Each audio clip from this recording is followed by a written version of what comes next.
Okay, here we have Dyer reporting for InfoWars, and he does a very good report for normies that might be listening concerning the Satanic New World Order, or the new satanic religion that's going to be coming in that seems too far-fetched, but in fact is actually the case. I've been seeing this build up. A lot of people who've been paying attention to this and watching, they can see it building up, and they understand that as crazy as it sounds to anyone with even Christians with common sense and that are not going to take anything anybody says just on face value, even to them it seems just too over the top. Like how can they possibly do it?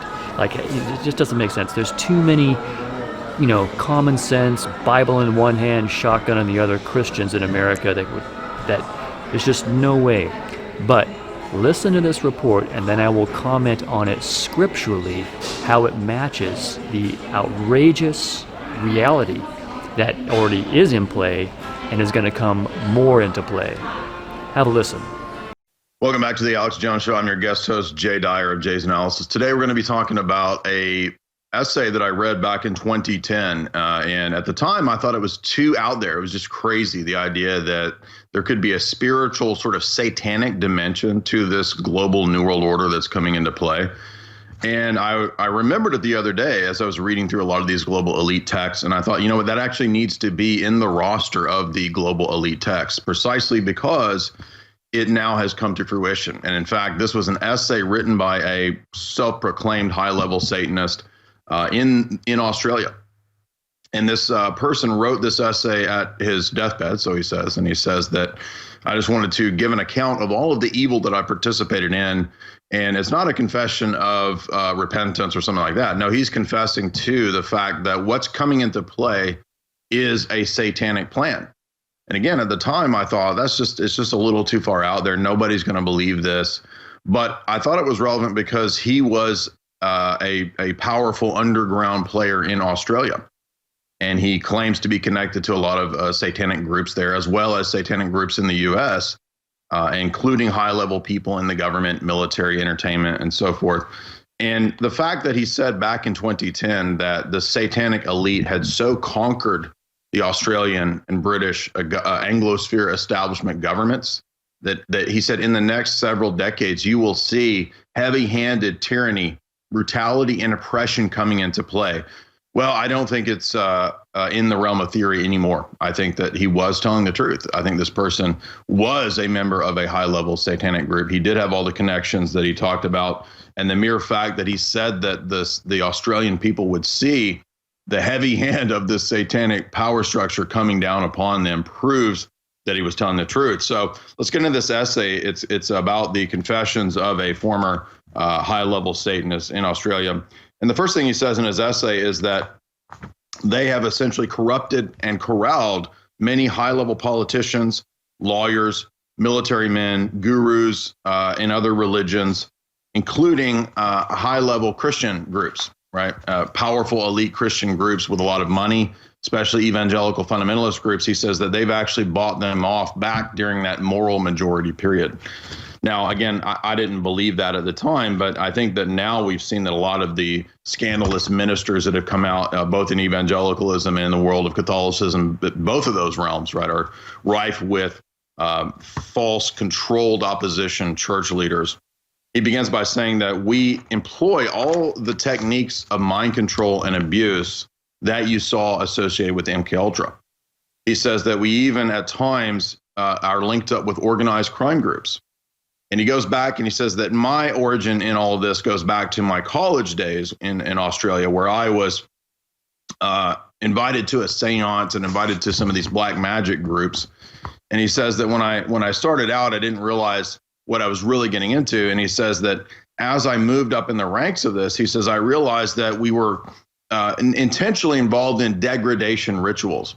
And what he means by that is that they realize the psychological effect of degrading people and putting them through a ritual process to degrade them so that they become in a kind of catatonic Stockholm syndrome situation. So they will actually love their abusers and their captors, and they will beg for more abuse, more authority, more tyranny as a kind of conditioned response. And he says that we learned that in the case of the people that we abused, and he actually says that I was involved in a lot of, really extreme pornography groups, bondage type things. He says that basically their groups, the satanic groups, are responsible for the promotion of all the degrading extreme porn everywhere. And he takes pride in that. He says that, yes, we did this on purpose. We did it absolutely to degrade society. And we had help from Western intelligence agencies and very rich, very powerful people. And what's again insightful is that a lot of what he says here, it's paralleled in a lot of other cases, right? Savile, Epstein, these kinds of things, right? It's exactly what this person's talking about. So again, those cases that came out, think about the high-level MPs, when we think of Cyril Smith, Ed Heath, right? The stuff that David Icke talked about, those high-level people in the British government, they were exposed as satanic elites a long time ago, and it perfectly is corroborated in what this person claimed 10 years ago. He goes on to say that the abused are a kind of higher level of evolved people. He thinks, or excuse me, the abusers are more evolved. He says that groups like the Church of Satan aren't real Satanists, and they're kind of fronts for his group, which is an international higher elite connected to billionaires and very powerful people. He says that they found a lot of power when they would compromise very powerful political figures, and they would do this through sexual operatives, sex swallow operations, these kinds of things that intelligence agencies do. He goes on to say that a lot of the police groups, right, not police everywhere, but high-level officials in police groups would be co-opted by them so that they could cover up crimes, cover up serial murder cases that were connected to satanic groups. And in fact, what do you see right now when you look at Australia? You see the police attacking and brutalizing the population. And it reminded me just exactly word for word what this guy said in his deathbed essay, that they had co-opted a lot of the police in Australia to do their bidding. He says that the occult groups are intimately linked to the intelligence networks, and that they operate at a global scale, and that they're involved in black markets. And this made me think of organized crime. It made me think of, you've heard Alex talking about Ian Fleming in British intelligence. A lot of people don't know that British intelligence used Satanist Aleister Crowley, one of the most famous Satanists of the 20th century, as an MI5 asset. They hired him to do all kinds of side work for them. So Western intelligence has never had, they've always been connected to these kinds of dark, satanic groups and sects, to use them as part of their compromise, part of their black market networks and operations. He says that one of the things that was that his group was involved in promoting was the dumbing down of the population, the intentional goals being by 2010 and 2030 to institute mass depopulation.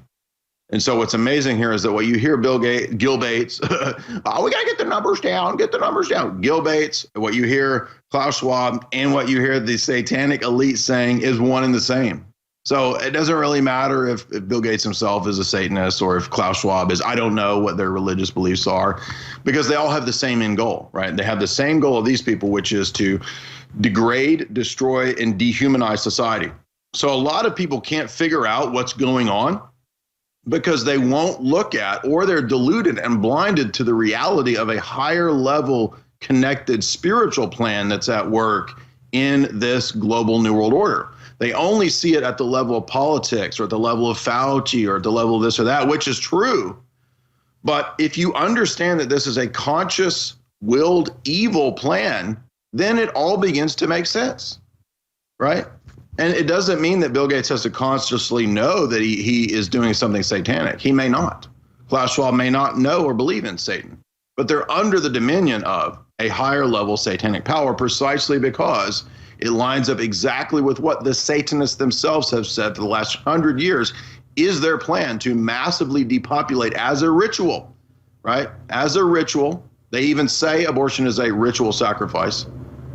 And so this is all part of a plan, and the dates even line up with UN goals of 2030. 2030, mass depopulation by 2030. When we come back, we'll get more into this essay. Don't go anywhere.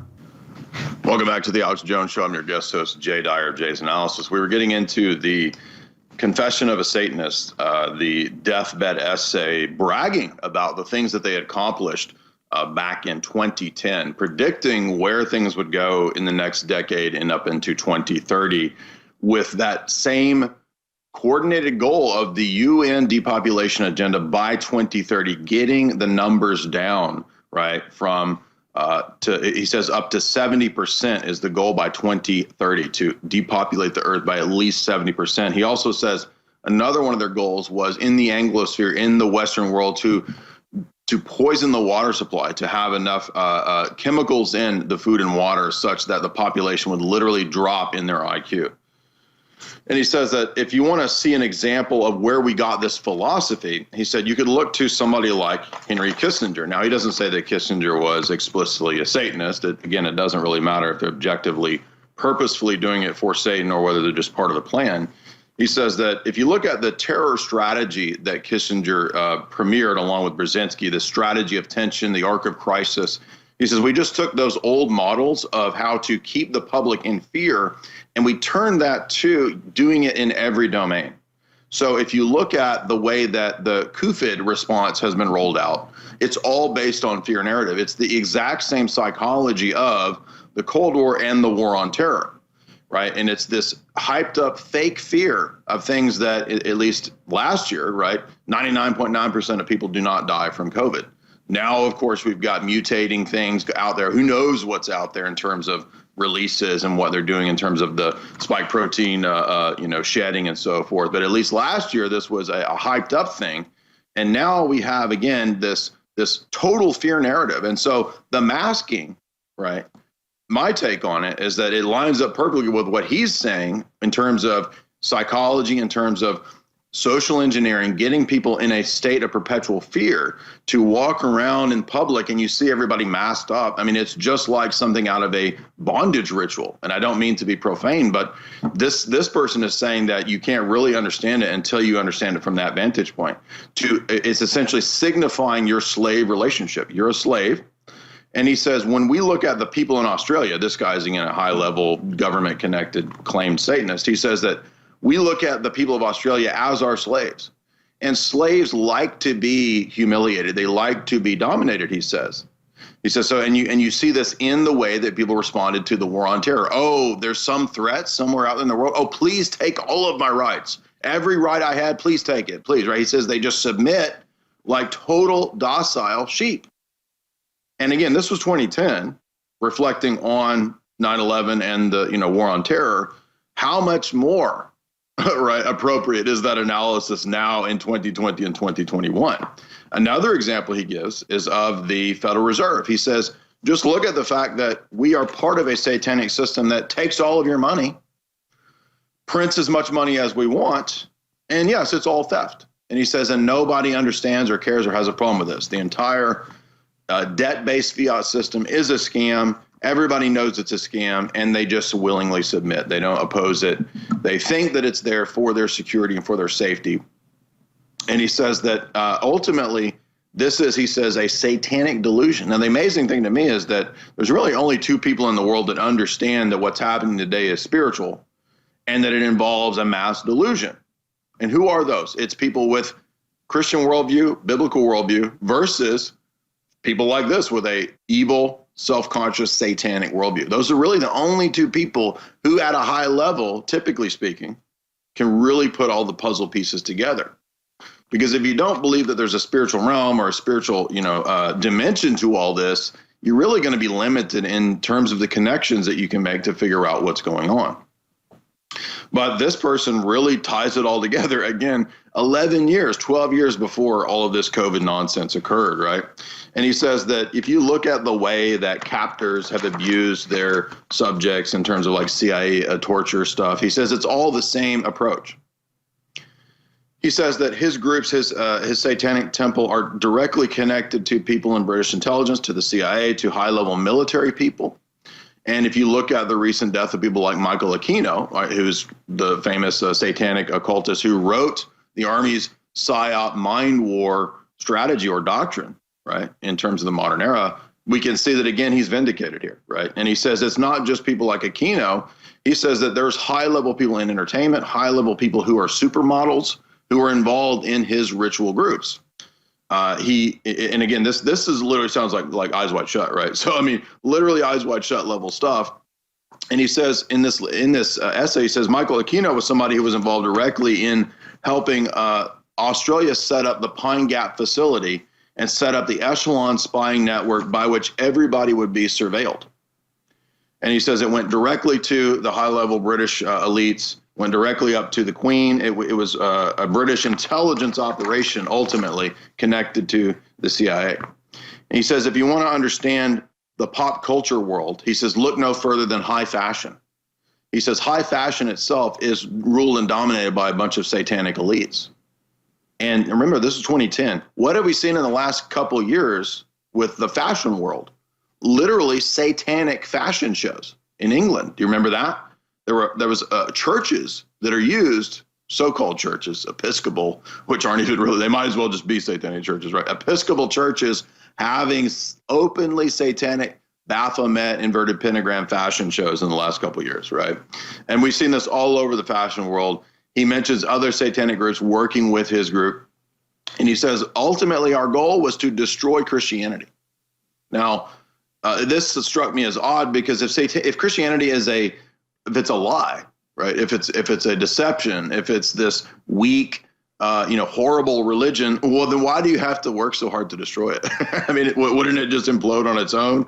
To me, that suggests that they kind of know deep down that there's something real about what they're working against. But another fascinating aspect of this essay was where he says that in their viewpoint, what they're doing is a ritual. So all of the things that you see, like the high fashion shows, like the evil, degenerate pop culture, the movies, the degradation that we see in the pop stars when you see Lil Nas X and the stuff. He says these are rituals.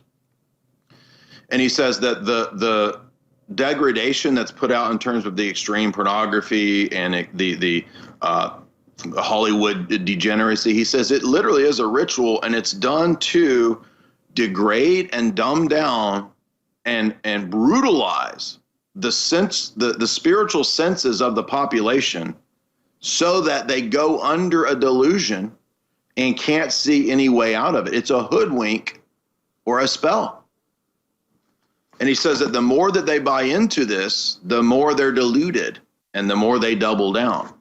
So there you see the very thing that this person, imagine in 2010, nobody would have even conceived of something like the Lil Nas X stuff coming out. That would have seemed, well, that's way too far. No way. Yeah, we've got, Lady Gaga doing this. We've got Madonna doing that, but there won't be anything like that. Here we are with it fully rolled out. He said 11 years ago, you would see it fully rolled out. They would uncloak. He said they would come out, right? It's the age of them coming out, right? And unveiling themselves and pointing out that, we tricked you all along. It was intended to be a satanic age or aeon. And that's what he says they're going to. And in fact, it's going to get even crazier. And so I think, and I'm not trying to give too much credence to these people because I think these people are evil. Their plan is going to fail, but we should listen to the fact that he says other things that are probably going to come true too. In other words, mass depopulation. In other words, that there will be a top-down, brutal 1984 technocracy that they will put into place. And he says, make no mistake about it, it's not an atheistic, materialistic thing. That might be a phase, but ultimately it's a satanic thing. And he says, if you've ever read 1984, it's like that, right? It's like the boot stamping on your face. It's like Winston being oppressed. And he says, in fact, the whole modern world is really just a satanic system. And he says, we want to turn the world into a toilet so that it will collapse on its own, so that we can erect something new in its place. Now, when we come back, I'll tell you what he says they want to erect in its place. But be sure and support Alex and the InfoWars store, in this operation, in this warfare. Welcome back to the Alex Jones Show. I'm your guest host, Jay Dyer of Jay's Analysis. Be sure and follow me over at Jay's Analysis, where you get access to all of my archived lectures, talks, and interviews, where we've gone through at least 50 or so of the writings of the global elite. Now we've got a new one which is not a white paper. It's not a boring technical manual. It's a guy who's basically just telling you straight up what the real plan is, right?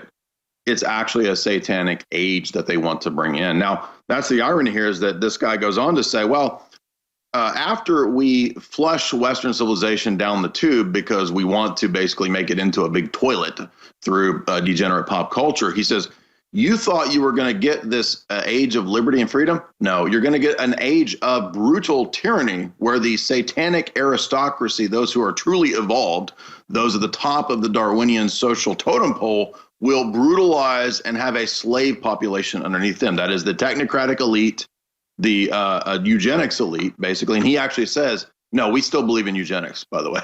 We actually want to, in a dysgenic sense, depopulate all of you. You're all dumbed down, blind cattle and sheep, and you're going to go to your own destruction. And he says that it's precisely because people can't see that it's a spiritual battle that is a satanic plan that we will win. So this is why we're losing, right? Now, I don't think in the long run we lose. We will win, those of us on the side of good. But for these people, they believe that they're going to win precisely because of the weakness of the people on our side. And he's actually correct about the weakness of Christianity, so-called in the modern world, the weakness of those who claim to believe these things. They are capitulating to people like this, left and right. And he says, when you believe that God doesn't have anything to do with all of your life, you surrender these areas to us, he says. So we will take over the realm of government. We will take over the realm of media. We will take over the arts, and we will destroy you through those weapons. He says we intentionally weaponize them. Now, you thought that Satanism or these kinds of occult groups were about freedom and liberty, right? Well, he says, no, that's what we tell the lower level dumb people. He says at the higher levels, we understand that reality is not about freedom. It's a pure predator-prey relationship. And in this purely predator-prey relationship, he says we have the dominion and the right via nature to subjugate and destroy you in that predator-prey relationship. He says, so guess what? In the coming age, he says, when we destroy Western civilization, and by 2030 to 2050, when we bring in the new satanic aeon, the New World Order, he says, we will subjugate you, depopulate you. And he says, the only religion of the future will be Satanism. It almost brings to mind things that Albert Pike reportedly said, right? That the coming age will not be one of Christianity or Islam or even atheism. He says all of those will pass away, and we will bring in the Luciferian satanic age, right? He says all these social structures will capitulate to us, and the New World Order will be one of a fully, it's a theocracy, but the theocracy is the satanic theocracy. So you thought all along, right, that, oh, there's just liberty, it's just freedom. No, it's not. It's a satanic New World Order. So as for the corruption of the churches, we see here in Revelation, starting in 2:19, it says, I know thy works, and charity, and service, and faith, and thy patience, and thy works, and the last to be more than the first. Notwithstanding, I have a few things against thee, because thou sufferest that woman Jezebel, which calleth herself a prophetess, to teach and to seduce my servants to commit fornication. Now think about that. Fornication in the church. So how serious does the sin of these churches have to get before you can believe that there is serious corruption in the churches? And to eat things sacrificed unto idols. And I gave her space to repent of her fornication, and she repented not. Behold, I will cast her into a bed, and them that commit adultery with her into great tribulation, except they repent of their deeds, and I will kill her children with death. And all the churches shall know that I am he which searcheth the reins and the hearts, and I will give unto every one of you according to your works. But I say unto you, and unto the rest in Thyatira, as many as have not this doctrine, and which have not known the depths of Satan. You see, these church people know the depths of Satan. As they speak, I will put upon you none other burden. So we can see that actually Satan is involved in the very works of churches in the end time. So this matches what this Satanist from Australia wrote on his deathbed, as J. Dyer was expounding upon. And we can see then that there's more that matches. And as we can also see from Revelation, it's not just the Christians. It's not just the Christians, but the Jews, as we see here. It says, Revelation 3:9, "Behold, I will make them of the synagogue of Satan, which say they are Jews, and are not, but do lie. Behold, I will make them to come and worship before thy feet," so the feet of the true Christians, "and to know that I have loved thee." So we can see here also that the synagogues and the Jews, as well as the Christians, will be involved in actually being a church or synagogue or gathering for a worship service that is actually worshiping the devil. And another line from Revelation that matches what J. Dyer was saying is here in Revelation 12:9, which says, "And the great dragon was cast out, that old serpent called the devil and Satan, which deceiveth the whole world." You see, and that's an important point to keep in mind, is that Satan is able to trick all of the institutions of the world, even ones with Christian values, into actually doing all of his evil deeds and worshiping him, as the scripture says. It says, all who did not become servants of Jesus Christ will actually end up serving, and not just serving, but worshiping Satan, the devil. As it says here, he tricks the whole world. Everyone is fooled by it, leaving no doubt that masses of Christians and Christian churches, individuals, everyone is tricked, is fooled. They think that they are righteous. They think that they're going to go to heaven. They think that they're friends with God. But what do we see? No. They are, in fact, worshiping and serving the devil.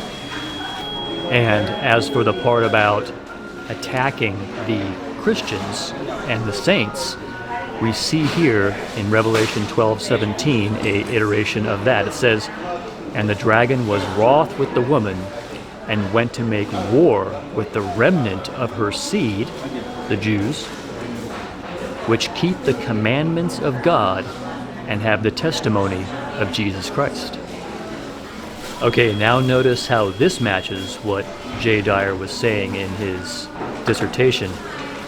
Revelation 13:1, "And I stood upon the sand of the sea, and saw a beast rise up out of the sea, having 7 heads and 10 horns, and upon his horns 10 crowns, and upon his heads the name of blasphemy. And the beast which I saw was like unto a leopard, and his feet were as the feet of a bear, and his mouth as the mouth of a lion.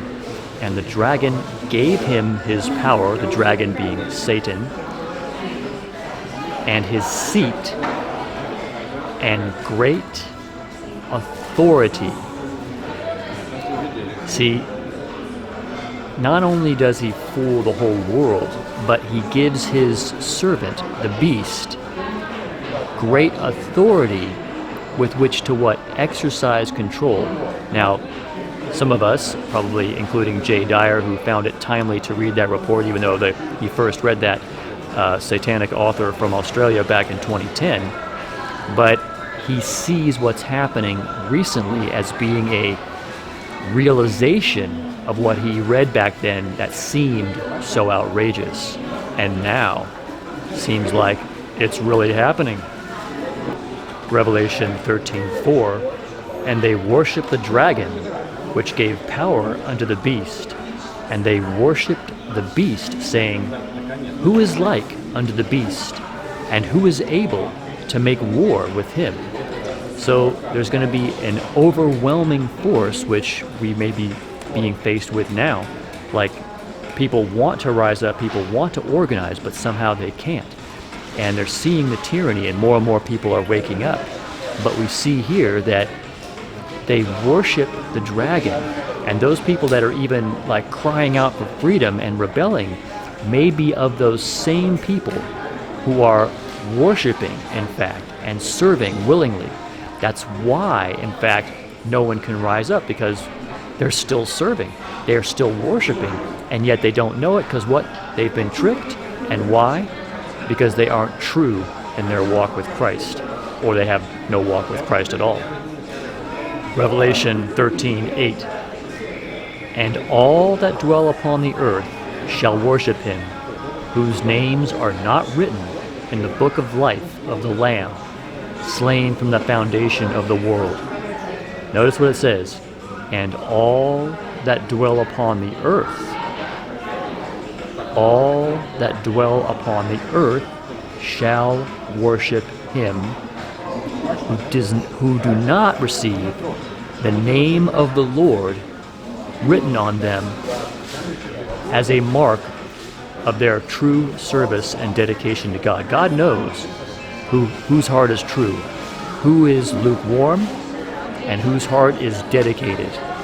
And there will be a separation, because he will only write his name on those that are true, those that are truly dedicated. And if not, if you don't get that name, you will automatically, like I said, it's a two-funnel system. You will automatically be in the camp of those that dwell upon the earth. All shall worship him. It's right there. And speaking further about the beast which serves Satan, it says, and he doeth great wonders, so that he maketh fire come down from heaven on the earth in the sight of men, and deceiveth them that dwell on the earth by means of those miracles which he had power to do in the sight of the beast. Okay, sorry, this is talking about Satan. And then it says, saying to them that dwell on the earth, that they should make an image to the beast, which had the wound by a sword and did live. So he says, and deceiveth them that dwell on the earth by means of those miracles. So a time is coming, in a culmination, when this leadership Antichrist figure will emerge, who will be able to do miracles which will convince probably Christians, so-called dedicated Christians that make Christ their life even, but they're not true in their heart. They're not true in their dedication. If you look closely enough, you'll be able to see where they had slipped up, where they had not dedicated themselves. And these will be fooled by those miracles and say, oh, this guy is the holy guy. This is the right one. This is the Christ even. This is coming. It says it right here. Because we're talking about religious people, a lot of religious people that are going to be deceived by those miracles. Revelation 13:16, and he causeth all, both small and great, rich and poor, free and bond, to receive a mark in their right hand or in their foreheads, that no man might buy or sell, save that he had the mark, or the name of the beast, or the number of his name. So we know that that number is 666, by the way, in case you are aware of that. And this tells us, though, the important information here to take into account is that he says he causeth all, small and great, rich and poor, free and bond. So this means everyone. Okay, it's basically saying everyone, and only a certain select people will not receive the mark. And if they are still alive and in the earth and functioning at that time, in other words, if they haven't been raptured or something else, or died previously or something else, they will be killed for refusing the mark. So a lot of these that held out for a long time, clinging on to Christ and quoting his word and going to church and doing all these things, but after so much pressure, the truth of who they are and their walk will be revealed, because they will capitulate finally, because they'll say, well, my family can't eat. Well, I'll lose my job. Well, I'll lose my social standing. It's only those that will sacrifice unto death, because everyone who receives the mark, oh no, oh no. Revelation 14:9. And the third angel followed them, saying with a loud voice, If any man worship the beast and his image, and receive his mark in his forehead or in his hand, the same shall drink of the wine of the wrath of God, which is poured out without mixture into the cup of his indignation, and he shall be tormented with fire and brimstone in the presence of the holy angels and in the presence of the Lamb. And the smoke of their torment ascended up forever and ever, and they have no rest day or night. That comes up again and again in Hell Witnesses. They have no rest day or night, who worship the beast and his image, and whosoever receive the mark of his name. So this is coming, friends. You know, this is scary stuff, but we know it's coming. Jesus said the scripture cannot be broken. There's no avoiding it. There's no, all of a sudden, if Christians really get together and pray, it'll all go away. Nope. This that is described here is in fact coming. Revelation 17:8. The beast that thou sawest was and is not, and shall ascend out of the bottomless pit and go into perdition. And they that dwell on the earth shall wonder. See, they'll wonder, they'll be confused, they'll be tricked by it, whose names were not written in the book of life from the foundation of the world, when they behold the beast that was and is not, and yet is.